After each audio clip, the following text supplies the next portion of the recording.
ముందుగా జ్యోతి ప్రజ్వల్ గారి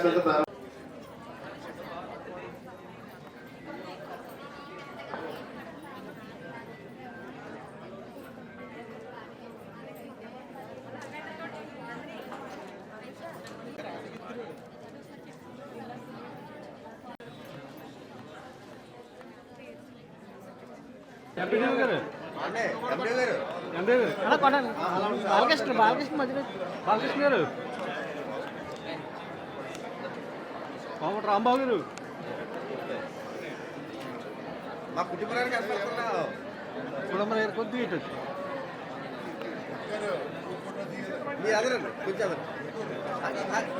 అలా పడి ఇలా చూడండి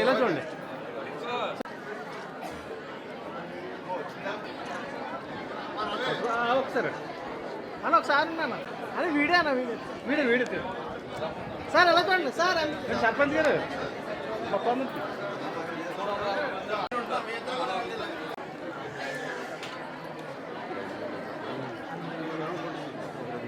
పండుగ కొంచెం అనాగోడే మా వారానికి తరఫున అందరికీ ధన్యవాదాలు తెలియజేసుకుంటున్నాం. ఓకే అన్న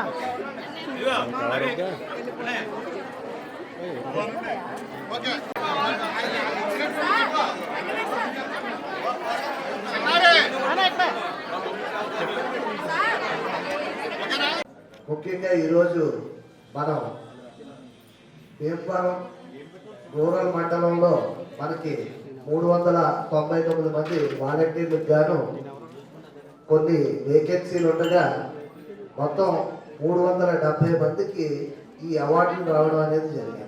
దానిలో 363 మందికి సేవా మిత్ర, 5గురికి సేవా రత్న, 2కి సేవా వజ్ర కూడా మన కాన్స్టిట్యున్సీలోనే మన మండలానికి 2 రావడం హర్షించదగ్గ విషయం. దీనికి ఒక్కసారి గట్టిగా అందరూ కూడా కరతాళ ధ్వనులతో స్వాగతం తెలియజేయాలి. ఈ రాష్ట్రంలో 2019 ఎన్నికల్లో మరి ఆ రోజు జగన్మోహన్ రెడ్డి గారు ఏదైతే మాట ఇచ్చారో ఆ మాట ప్రకారంగా వాలంటీర్ వ్యవస్థ తీసుకొస్తానని మాట ఇచ్చి మరి వాలంటీర్లు తీసుకురావటం, మరి ఆ రోజు నుంచి ఈ రోజు వరకు కూడా మీరు ఎంపీడీఓ గారు చెప్పినట్టుగా కరోనా టైంలో కూడా మీ సేవలో అద్భుతంగా పనిచేయడం జరుగుతూ ఉంది. ఏ రాష్ట్రంలో కూడా మరి సూర్యుడు ఉదయించే ముందే ఆ గడపకెళ్ళి అవ్వాతాతలకి పెన్షన్ ఇవ్వటం కానీ, అలాగే అమ్మఒడి కానీ, విద్యాదీవుని కానీ, వసతి దీవుని కానీ, ఎస్సీ ఎస్టీ బీసీ మహిళలకి 45 సంవత్సరాల మహిళలకి మరి 17,750 రూపాయలు ఇవ్వటం కానీ, ఆ యొక్క గ్రామంలో ఏ సర్వే కావాలన్నా ఒక అరగంటలో మీరు ఇన్ఫర్మేషన్ ఇవ్వటం, మరి బహుశా దేశంలో ఏ రాష్ట్రంలో కూడా ఎక్కడా లేని పరిపాలన మన రాష్ట్ర ముఖ్యమంత్రి మనకి అందించడం జరుగుతూ ఉంది. ఈ వాలంటీర్లు గత ప్రభుత్వాలు 14 సంవత్సరాలు సీఎంగా చేసిన చంద్రబాబు నాయుడు పరిపాలన చూసాం మనం. 14 సంవత్సరాలు పరిపాలన చేసిన వ్యక్తి ఈ యొక్క పథకం ఇచ్చాను అని చెప్పుకునే పరిస్థితి లేదు. జన్మభూమి కమిటీలు పెట్టి ఒక పెన్షన్ కావాలంటే లంచం, ఒక ఇంటి పేరు కావాలంటే లంచం, ఏ పని కావాలన్నా లంచం. ₹1 ఆశించకుండా ఏదైతే గౌరవేతనంగా 5,000 ఇస్తా ఉన్నారో అది తీసుకుని మరి మీరు ప్రతి క్షణం కూడా ప్రజలకు సేవ చేయాలని మంచి ఆలోచనతో పనిచేస్తూ ఉన్నారు. దీనికి గౌరవించుకోవాలని మరి రాష్ట్ర ముఖ్యమంత్రి వాలంటీర్లందరికీ కంగ్రాచులేషన్స్.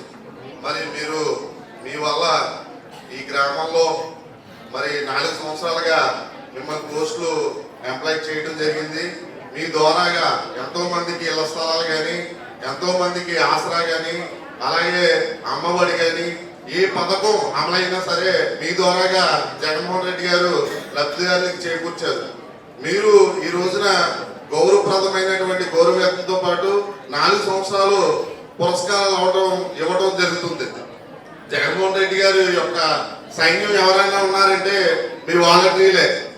ఎందుకంటే మీ ద్వారానే మిమ్మల్ని నమ్ముకునే జగన్మోహన్ రెడ్డి గారు ఉన్నారు. 124 సార్లు బటన్ నొక్కడం జరిగింది ఈ 4 సంవత్సరాల్లో. మీ యొక్క కాగితాలు పూర్వకంగా ఇచ్చి మరి సచివాలయ సిబ్బంది మరి చేయడం వల్ల మరి పేదలకి అందరికీ అన్ని అమలైనవి అంటే కారణం మీ వల్లే. మీరు ఈ రోజున ఈ పురస్కారాలకి మిమ్మల్ని మరి వజ్ర కానీ, రత్నాలు కానీ, అలాగే సేవా మిత్రాలు కానీ ఇవ్వడం అంటే మామూలు విషయం కాదు. మరి ఈ రోజున ఎవరికైనా ఏ ఇబ్బంది అయినా వచ్చిందంటే ముందుగా ఈ వరకే నెంబర్లో, ఎంపీడీసీలో, సర్పంచ్లో అడిగేవారు. ఇవాళ ఒక కూతురుగా, ఒక తమ్ముడిగా మరి వాలంటీర్లని అడుగుతున్నారంటే దానికి కారణం మీరు చేసిన సేవలు. చాలా మంది వాలంటీర్ వ్యవస్థని అపహాస్యం చేశారు, అవునా కదా? 50 కుటుంబాలు వాలంటీర్ అంట, ఒక్కొక్క గ్రామానికి 10 నుంచి 20 మంది ఉంటున్నారు. వీళ్ళందరికీ డబ్బులు ఎలాగొస్తాయి ఏంటనేది మీకు ఉన్నటువంటి ఆ గౌరవాన్ని హేళన చేశారు. కానీ జగన్మోహన్ రెడ్డి గారు ఏదైతే మాట ఇచ్చారో ఆ మాట ప్రకారం మీ గౌరవం దక్కాలన్న ఆలోచనతోటి, ఆ గౌరవాన్ని పురస్కారాల రూపంలో మీకు చెయ్యాలన్న ఆలోచనతోటి ప్రతి సంవత్సరం మనకి నియోజకవర్గ స్థాయిలో, మండల స్థాయిలో సేవా వజ్ర, సేవా రత్న, సేవా మిత్ర అనే అవార్డులు ప్రదానం చేయడానికి ఈ కార్యక్రమాన్ని ఏర్పాటు చేయడం జరిగింది. మన ప్రభుత్వం అధికారంలోకి వచ్చిన తర్వాత ముఖ్యంగా రాష్ట్రంలో ఉన్నటువంటి ప్రతి ఒక్కరూ కూడా ఏ పథకానికైనా సరే అర్హులైతే కనుక ఆ పథకం వాళ్ళకి వర్తించాలి.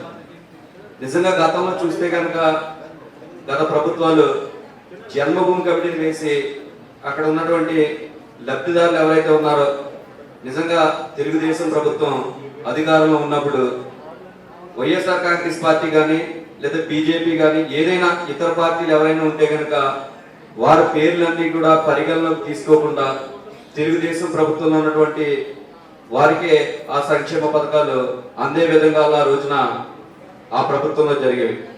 కానీ ఈ రోజున ముఖ్యంగా రాష్ట్రంలో ఎంతో మంది వాలంటీర్స్గా తీసుకుని వారందరికీ కూడా ఉద్యోగాల కింద మన గ్రామాల్లో ఏర్పాటు చేసి ప్రతి ఒక్కరికి కూడా ఒక గౌరవ వేతనం కలగజేసి ఈ రోజున ప్రతి ఒక్కరూ కూడా లబ్ధి చేకూరే ప్రతి మనిషి కూడా వాలంటీర్స్ ద్వారా వెలికి తీసి ఈ రోజున ప్రతి ఒక్కరికి కూడా సంక్షేమ పథకాలు అందిస్తున్న ప్రభుత్వం ఏదైనా ఉందంటే మన వైఎస్ఆర్ కాంగ్రెస్ పార్టీ. దానికి ముఖ్యంగా మనందరం కూడా జగన్మోహన్ రెడ్డి గారిని ఎంతగానో అభినందించాలి. ఎందుకంటే గ్రామంలో ఉన్నటువంటి సర్పంచ్ కానీ, ఎంపీటీసీ కానీ, ఒక జడ్పీటీసీ కానీ, ఒక ఎంపీపీ కానీ ఎవరు కూడా మీరు చేసే పనిలో అడ్డు చెప్పే పరిస్థితి లేదు. ఎందుకంటే ఒక జనసేన జెండా కట్టుకుని నిజంగా ఇంటి మీద ఉన్నటువంటి వాడు లబ్ధిదారుడు అయితే కనుక చిరునవ్వుతో అతని ఇంటికి వెళ్ళి మీరు ప్రతిరోజు కూడా 1వ తారీఖున పెన్షన్ ఇవ్వడం కానీ లేదన్నా ఏదైనా పథకం ఉంటే కానీ అందించడం జరుగుతుంది. కానీ గత ప్రభుత్వాలు చూసుకుంటే కనుక దీనికి ఆపోజిట్ గా వ్యవహరించే పరిస్థితి. కాబట్టి మేము గ్రామాల్లోకి వెళ్తామంటే ఎక్కడైనా సరే ఎవరైనా వస్తామంటే కనుక నిజంగా మాకు ఈ పథకం రాలేదు అని చెప్తే గతంలో జన్మభూమి అని చెప్పి ప్రతి ఎమ్మెల్యే కానీ, ఎంపీపీ కానీ, జడ్పీటీసీలు కానీ గ్రామంలోకి వెళ్తే అక్కడ ఉన్నటువంటి వినతి పత్రాలు తీసుకుని చెత్త పొట్టులో పడేసే పరిస్థితి. కానీ ఈ రోజున ఒక ఎమ్మెల్యే గారు కానీ లేదా అక్కడ ఉన్నటువంటి సర్పంచ్ గారు కానీ ఈ పథకం ఎందుకు రావట్లేదని అడుగుతా ఉంటే మీరందరూ కూడా వెంటనే అక్కడ ఉన్నటువంటి 50 ఇళ్ళకి నిర్మించినటువంటి వాలంటీర్ వచ్చి నిజంగా టెక్నికల్ గా ఇది కారు ఉంది లేదా 3 ఎకరాల పొలం పైన ఉంది, లబ్ధిదారులు కాదని చెప్పి మొహం మీద చెప్పే పరిస్థితి ఈ రోజు ఈ ప్రభుత్వంలో మనం అందరం కూడా చేస్తున్నాం. అలా అని చెప్పి నిజంగా కూడా అర్హులైతే కనుక ఎట్టి పరిస్థితుల్లోని ఏ పార్టీ కూడా చూడకుండా మీ అందరికీ కూడా అందజేయమని చెప్పే ప్రభుత్వం, దమ్ము ధైర్యం ఉన్న ప్రభుత్వం జగన్మోహన్ రెడ్డి గారు. అలాగే మీ అందరి సేవలో కూడా ఒకసారి గుర్తు తెచ్చుకుంటే కనుక కోవిడ్ టైంలో నిజంగా రెడ్ జోన్ పెట్టి పరిసర ప్రాంతాల్లో ఉన్న చుట్టాలు కానీ ఇంటి వారు కానీ నిజంగా అతను కోవిడ్ వచ్చిందంటే మన ఇల్లు ఖాళీ చేసి వేరే చోట్లకి వెళ్ళిపోయే పరిస్థితి. మీరందరూ కూడా ఆ రెడ్ జోన్ పెట్టినా కానీ నిజంగా కోవిడ్ ఉంటే వాళ్ళ కుటుంబ సభ్యుల్ని మన కోవిడ్ కేంద్రాలు ఎక్కడైతే ఉన్నాయో అక్కడికి తరలించి వారి ఇంట్లో ఉన్నట్టు అందరినీ కూడా టెస్టులు చేయించి నిజంగా కూడా మీరు అందరూ చేసినటువంటి సేవలు మన రాష్ట్రంలోనే కాదు మన పక్కన ఉన్న రాష్ట్రాలన్నీ కూడా ఆంధ్రప్రదేశ్ ని ఆదర్శంగా తీసుకోవాలి. ఆంధ్రప్రదేశ్ లో వాలంటీర్ వ్యవస్థ తీసుకొచ్చారని చెప్పి ఆలోచనలో చేసినటువంటి వ్యక్తి జగన్మోహన్ రెడ్డి గారు. ముఖ్యంగా మన మండలం చూస్తే కనుక సేవా వజ్ర సంబంధించి దిక్స్మర్ నుంచి అలాగే ఎల్మియానిపురం నుంచి కూడా అర్హులుగా గుర్తించడం జరిగింది. అలాగే సేవారత్నకు సంబంధించి దిక్స్మర్ నుంచి 2, దొంగపేట నుంచి 1, కొవ్వాడమవరం అలాగే ఎల్మియానిపురం, అలాగే సేవామిత్రకు సంబంధించి 363 మంది ఎంపిక చేయడం జరిగింది. దీనికి మీ అందరినీ కూడా శుభాకాంక్షలు తెలియజేసుకుంటూ